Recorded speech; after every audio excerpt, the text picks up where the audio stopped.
네, 안녕하십니까. 김 선생의 서울 이야기를 지내는 강사 김효입니다.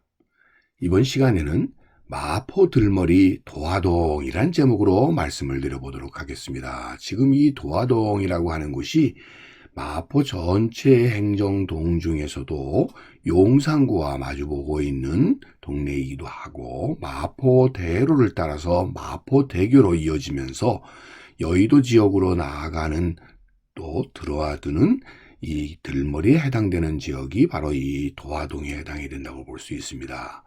자, 이 경저 5부도에서 보더라도 아현천이 한강과 만나는 지역에 마호를 이루게 되고요. 일찍부터 이것을 그래서 마동, 마포라고 불려졌었던, 지금 그래서 이 붉은색으로 표시한 바로 이 지역이 오늘날의 도화동이라고 보시면 되겠고요.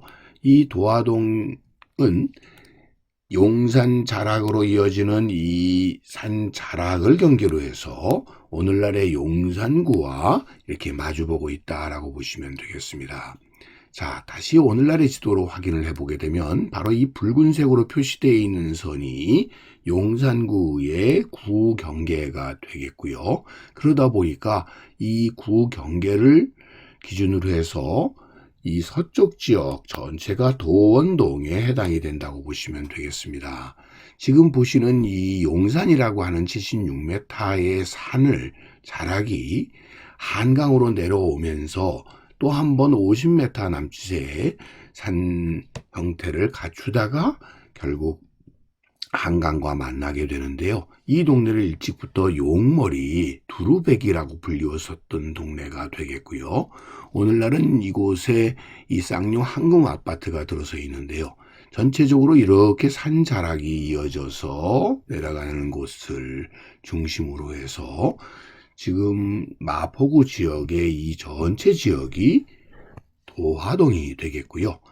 용산구 쪽에 마주보고 있는 것이 도원동, 그 다음에 신창동, 이런 식으로 산수동, 그리고 이 내려와서는 청암동 지역으로 이렇게 이어지는 동네, 서쪽에 마포구에 도원동이 자리 잡고 있다고 보시면 되겠습니다. 그래서 전체의 도화동을 표시한 이 동 지도를 통해서도 우리가 확인해 볼 수 있는 것처럼 용산구와 서로 마주보고 있고 마포구 용강동과 마포대로를 사이에 두고 있다라고 보시면 되겠습니다. 그러면서 한편으로 도화동이 마포대교 한강변과 이어지고 있다는 것을 알 수 있습니다.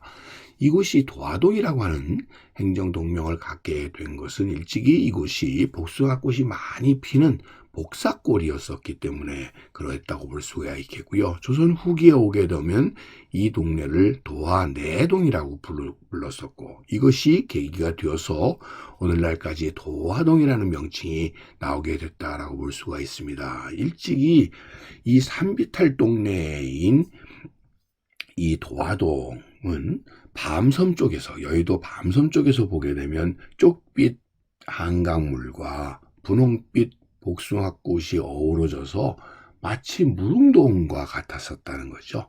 그래서 바로 이 도화동이라는 명칭이 붙여졌으니 이 도화동 언덕배기에서 일찍이 찍었었던 사진을 보게 되면 이 하얀 공간으로 되어 있는 게 바로 여의도 백사장 지역이 되겠고요. 멀리 이곳이 밤섬이다 보니 밤섬 쪽에서 결국 이 도화동 쪽 언덕을 바라보게 되는 모습은 지금 이 밤섬에서 마포대교 너머의 언덕 부분을 바라보는 것과 같은 것이고요.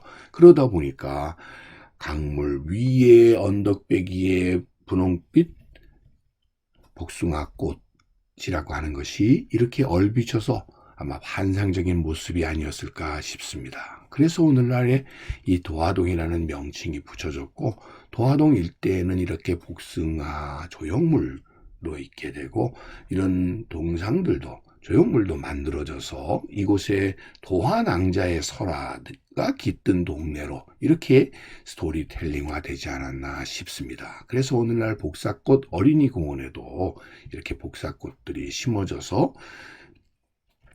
이것이 바로 이 도화동의 유래가 됐다라고 하는 것을 우리에게 알려주고 있지 않나 싶습니다. 이 마포동, 도화동 일대 지역에 일찍이 여러분들 경성 감옥 형무소가 있었죠. 그러다 보니까 그 감옥 가까이의 징역을 살리기 위해서 소위 감옥 연화공장이라고 하는 이 벽돌 공장이 지금 동그라미 표시된 지역에 자리 잡고 있었던 것이죠. 바로 이 자리에 있었던 마포 형무소 연화공장이라고 나중에 붙여지게 되는 곳의 모습을 우리가 확인해 볼 수가 있겠고요. 이곳에 일찍이 여러분들 최초의 단지 아파트라고 불리웠었던 마포 아파트가 이곳에 들어서게 되면서 도화동에 이 마포 아파트가 자리 잡았었다고 보시면 되겠고요. 그 지금 행정구역 건너편 쪽엔 도원동이 위치하고 있었다는 걸 알 수가 있는데요. 이것이 다시 재건축을 해서 현재는 삼성 아파트로 바뀌게 되었던 것이죠. 지금 당시 마포구 마포 아파트의 모습을 우리가 확인을 해볼 수가 있겠고요. 마포 아파트가 있는 그 뒤편으로 집들이 잔뜩 들어서 있는 이 언덕배기가 바로 이 도화동 일대의 당시의 모습이라고 볼 수가 있겠고요. 오늘날은 이렇게 삼성 아파트로 다시 재건축이 되면서 오늘의 모습으로 이렇게 이어져 오고 있다라고 보시면 되겠습니다.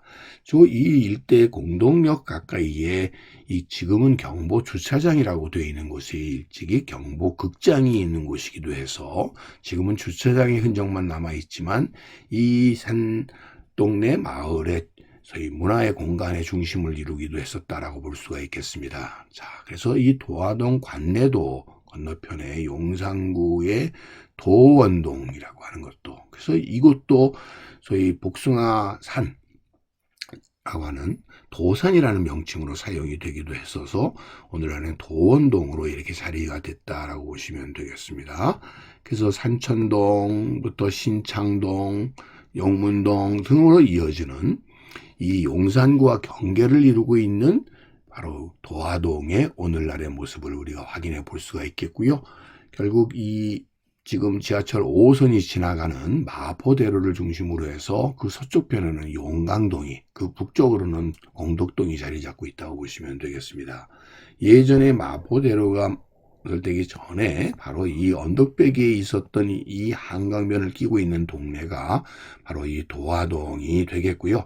도화동의 옛 모습들을 찍은 사진들을 보게 되면 이곳에 석불사가라고 하는 절이 있었고 오늘날에까지 그것이 이어져 오고 있다는 걸 알 수가 있겠고요. 번개표라고 적혀 있는 이곳이 호남전기의 이제 나중에 본사 자리가 돼서 이 건물이 지어지게 되는 것이고, 그 왼편으로 또 높게 한강변으로 자리 잡고 있는 것이 강변 한신코아가 되겠고요. 그러다 보니까 오늘날은 그 옆에 또 대규모의 호텔들이 들어서게 되면서 도화동의 한강변의 모습은 이렇게 변화됐다라고 보시면 되겠습니다. 자, 그래서 63빌딩 쪽에서 바라보게 되면 이제 도화동이라고 하는 동네는 이렇게 높은 고층 아파트와 소위 오피스 빌딩들로 자리 잡고 있는 동네여서 이제는